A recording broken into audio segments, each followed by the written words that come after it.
एक केस जिसने social media influencers के दिल में खौफ भर दिया। कहाँ है इस केस का मास्टरमाइंड? एक महिला जिसे बेरहमी के साथ मार दिया गया, लेकिन क्यों? क्या गलती थी उसकी? क्या इन्फ्लुएंसर होना गुनाह है? क्यों कातिल आज भी सलाखों से बाहर घूम रहा है? ऐसा क्या हुआ 11 जून को कि पूरा पंजाब सहम गया? उस बंद कार में क्या था और कैसे सीसीटीवी फुटेज ने खोले इस केस फाइल के राज? जानने के लिए लास्ट तक बने रहिए।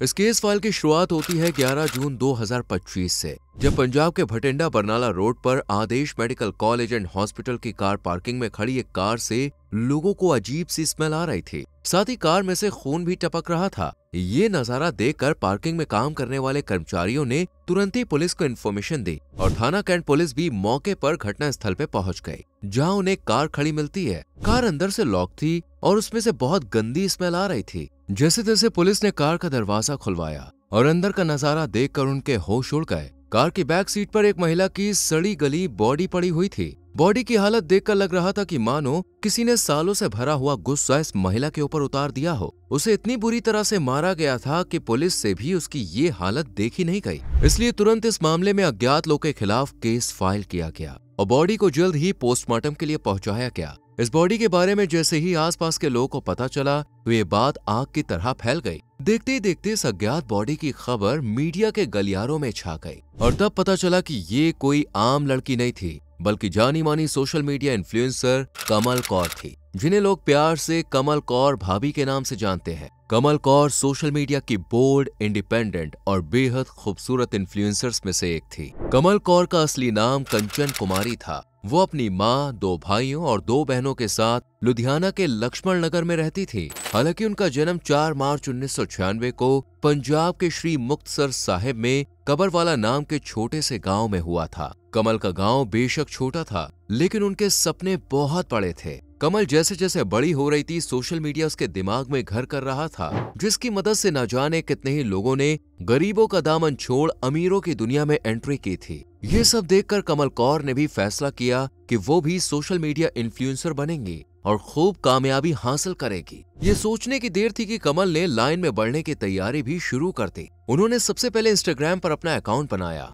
और अपने इंस्टा अकाउंट पर वो लगातार वीडियोस अपलोड करती रही। इसके साथ ही कमल ने यूट्यूब पर फनी भाभी टीवी नाम से भी एक चैनल बनाया और यहाँ भी वो कभी अपनी जिंदगी के बारे में बात करती तो कभी रील्स बनाकर अपलोड करती। धीरे धीरे कमल की वीडियोस लोगों को पसंद आने लगी और वो लोगों के बीच कमल कौर भाभी के नाम से मशहूर होने लगी। देखते ही देखते उनके सब्सक्राइबर्स की गिनती भी बढ़ती जा रही थी। यूट्यूब चैनल पर कमल को 27 लाख से भी ज्यादा लोग सब्सक्राइब कर चुके थे। देखते ही देखते उनके सब्सक्राइबर्स की गिनती भी बढ़ती जा रही थी। यूट्यूब हो या इंस्टा, सभी जगह उनके चाहने वालों की तादाद बड़ी थी। इतने सारे फॉलोअर्स को देख कमल कौर की इंस्पिरेशन भी बढ़ती चली गई और धीरे धीरे कमल ने बोल्ड रील्स अपलोड करनी शुरू कर दी, जिस वजह से कमल का सब्सक्राइबर काउंट भी तेजी से ऊपर जाने लगा। अब तो लोगों के बीच उनका वल्गर कंटेंट, बोल्ड वीडियोस और अश्लील हरकतें इतनी फेमस हो गई कि कमल की वीडियोस का लोग इंतजार करने लगे। साथ ही अब कमल को प्रमोशनल वीडियोस भी मिलने लगी। कमल को पंजाब के ही अलग अलग इलाकों से पेड प्रमोशन के लिए बुलाया जाने लगा।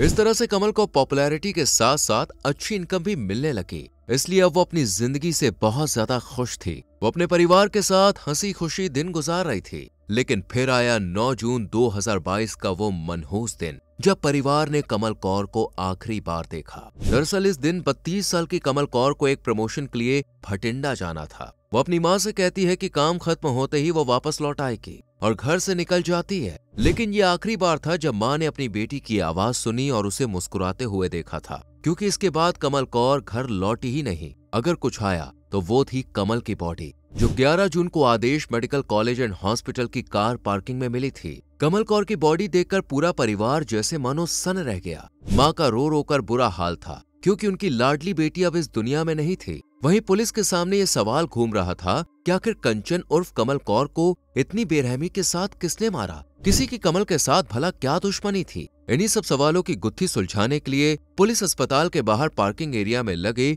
सीसीटीवी कैमरे को चेक करती है और पुलिस के हाथ कंचन के हथियारों से जुड़ा एक सबूत लगता है। सीसीटीवी फुटेज में 10 जून की सुबह एक शख्स एक कार से अस्पताल की पार्किंग में आता हुआ नजर आता है। ये वही कार थी जिसमें पुलिस को कमल की बॉडी मिली। ये व्यक्ति कार लेकर पार्किंग में आया और उसे वहीं पार्क करके भाग खड़ा हुआ। कैमरे में व्यक्ति का चेहरा साफ साफ नजर आ रहा था, इसलिए पुलिस ने इसकी तलाश तेज कर दी। हालांकि इन्वेस्टिगेशन में और तेजी दिखाते हुए पुलिस ने भटिंडा आने वाले सभी टोल प्लाजा के सीसीटीवी कैमरे की फुटेज भी खंगाली। इसके अलावा कमल कौर के मोबाइल फोन की डिटेल्स निकलवाई गई ताकि पता लगाया जा सके कि वो लुधियाना से भटिंडा अकेली आई थी या फिर उसके साथ कोई और भी था। साथ ही मोबाइल कॉल्स के जरिए पुलिस ये भी पता लगाना चाहती थी कि कमल 9 जून से लेकर 10 जून तक किन किन लोगों से कांटेक्ट में थी, क्योंकि पुलिस को यकीन हो गया था कि कमल की जान 9 से 10 जून के बीच में ही ली गई है। ऐसा इसलिए क्योंकि पूछताछ का दायरा बढ़ाते हुए अब पुलिस कमल कौर के घर तक जा पहुंची थी, जहां सबसे पहले तो कमल की मां से बात हुई। कमल की मदर ने बताया कि कुछ समय पहले उनके घर कुछ लोग आए थे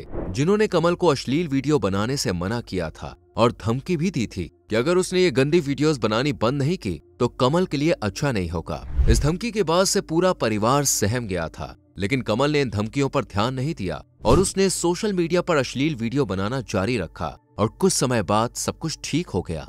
इसलिए परिवार ने भी इन धमकियों के बारे में ज्यादा नहीं सोचा। लेकिन कमल की मौत से कुछ दिन पहले ही उनके घर एक शख्स आया था। उस शख्स का कहना था कि वो भटिंडा में एक प्रमोशनल इवेंट के लिए कमल से मिलने के लिए आया है।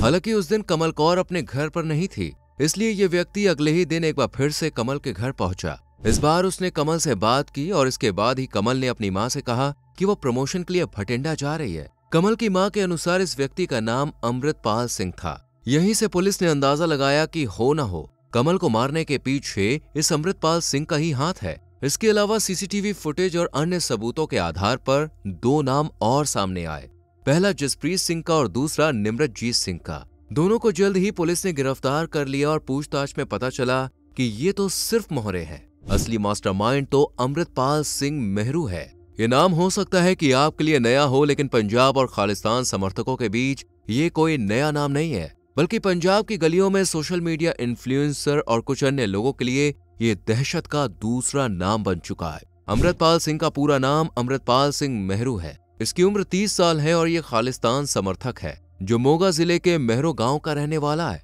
अमृतपाल सिंह पेशे से एक बाइक मैकेनिक है और खुद को एक रेडिकल सिख लीडर भी बताता है। इसके खिलाफ नेताओं को धमकाने से लेकर गन कल्चर को बढ़ावा देने और हत्या की साजिश से जुड़े कई मुकदमे दर्ज हैं। साथ ही ये एक ऑर्गेनाइजेशन भी चलाता है जिसका नाम कौमे दे राखे यानी कौम के रखवाले है। ये निहंग सिख परंपराओं से जुड़ा एक कट्टरपंथी ग्रुप है जो मॉरल पुलिसिंग में लगा हुआ है।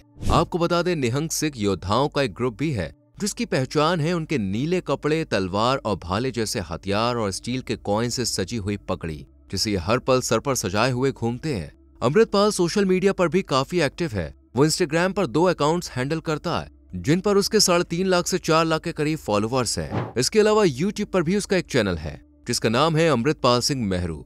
इस चैनल पर भी उसके ठीक-ठाक सब्सक्राइबर्स हैं। इन सभी सोशल मीडिया चैनल्स पर अमृतपाल सिंह खुद को सिख धर्म के रखवाले के रूप में शो करता है। इसके अलावा अमृतपाल का कनेक्शन पॉलिटिक्स से भी रहा है।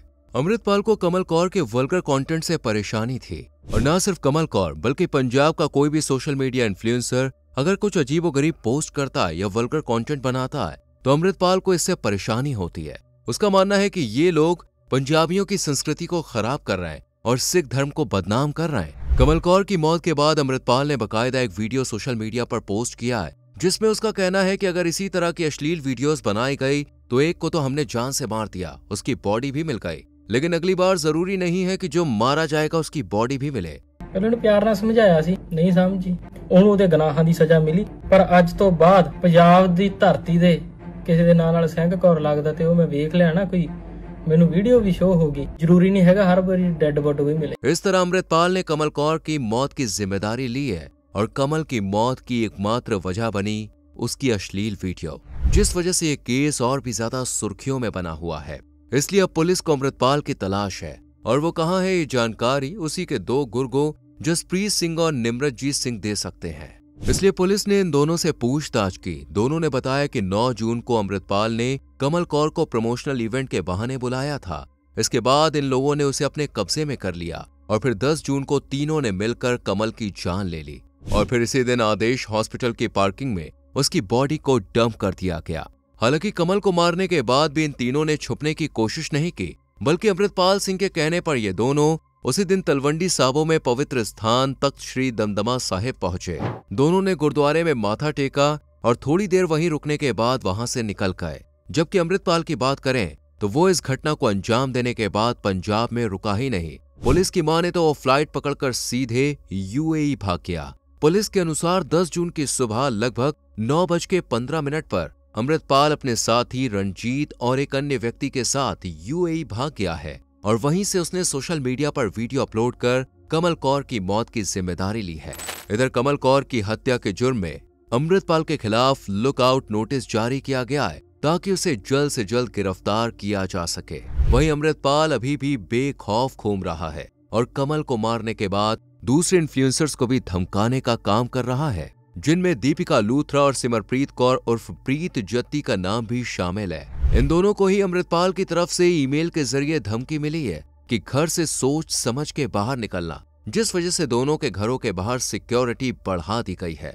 इसके अलावा जिन नंबरों से इन्हें धमकियां मिल रही हैं और जो मेल इन्हें आया है उसकी भी जांच की जा रही है। हालांकि अमृतपाल इकलौता नहीं है जो इन्हें धमकी दे रहा है, बल्कि इस लिस्ट में कई और नाम भी शामिल है। ठीक इसी तरह कमल कौर भाभी को भी धमकी देने वालों में कई नाम शामिल थे, जिनमें से एक हर्ष डल्ला भी है जो फिलहाल कनाडा में रहता है और भारत सरकार ने इसे आतंकी घोषित किया हुआ है। दरअसल बात है साल 2024 की, जब एक ऑडियो क्लिप सोशल मीडिया पर खूब वायरल हुई थी। इस क्लिप में हर्ष ने कमल कौर को जान से मारने की धमकी दी थी। आपको बता दें कि हर्ष भी पंजाब के मोगा जिले का रहने वाला है और उसके खिलाफ भी 58 से ज्यादा मुकदमे दर्ज हैं। साल 2018 में वो कनाडा भाग गया था, जिसके बाद से वो कनाडा से ही अपने अवैध धंधों को ऑपरेट करता है। हालांकि उसकी मां अभी भी पंजाब के मोगा में ही रहती है। पुलिस का मानना है कि हर्ष और अमृतपाल के बीच कोई ना कोई कनेक्शन हो सकता है और ये भी हो सकता है कि दोनों ने मिलकर कमल कौर को मारने की साजिश रची हो। इसलिए पुलिस इन दोनों के खिलाफ सबूत इकट्ठा करने में लगी हुई है। वहीं कमल कौर की पोस्टमार्टम रिपोर्ट भी सामने आ चुकी है, जिसके अनुसार कमल कौर की गला दबाकर हत्या की गई है।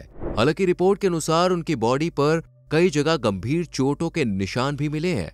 साथ ही उनके प्राइवेट पार्ट पर भी कई जगह चोटों के निशान मिले हैं, लेकिन उनके साथ कुछ गलत किया गया है या नहीं, ये अभी साफ नहीं हो पाया है। इसके लिए विसरा रिपोर्ट का इंतजार किया जा रहा है। फिलहाल ये केस कोर्ट में है। अमृतपाल के संग जो दो बदमाश शामिल थे वो पुलिस की गिरफ्त में हैं और अमृतपाल की तलाश जारी है। दोस्तों, इस केस फाइल के बारे में आपकी राय क्या है? अमृतपाल को किस तरह की सजा मिलनी चाहिए? क्या वाकई में किसी को हक है कि वो किसी की लाइफ को कंट्रोल कर सके? अपनी राय कमेंट सेक्शन में जरूर दें। वीडियो को लाइक और शेयर करके चैनल को सब्सक्राइब करें, जिससे आने वाली केस फाइल्स आपसे मिस ना हो।